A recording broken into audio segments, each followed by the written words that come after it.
ప్రవక్త ముహమ్మద్ సల్లల్లాహు అలైహి వసల్లం నడిచేటువంటి దారిలో ముళ్ళు పెట్టారు. ఆయన తలపై కసువులు వేశారు. ఆయన నమాజు స్థితిలో సజ్జా స్థితిలో ఉన్నప్పుడు ఒంటె ప్రేగుల్ని తీసుకొచ్చి ఆయన మెడపై వేశారు. కానీ ఏనాడు ఆయన ఎవరిని క్షమించలేదు, ఏనాడు ఆయన ఎవరిని శిక్షించలేదు. తన స్వీయ కారణాలకు ప్రతిరోజు ఆయన తలపైన కసు పోసేది. ఒకరోజు ఆ స్త్రీ కసు వేయలేదు.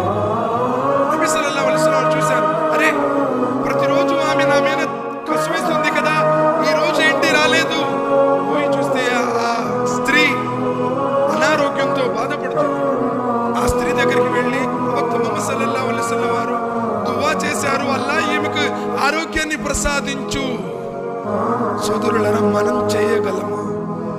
ఈరోజు ఎవరైనా చిన్న మాట అంటే దానికోసం 4-5 మాటలు అనడానికి సిద్ధపడేటువంటి మనం, కానీ లోకానికి ఆయన సహనాన్ని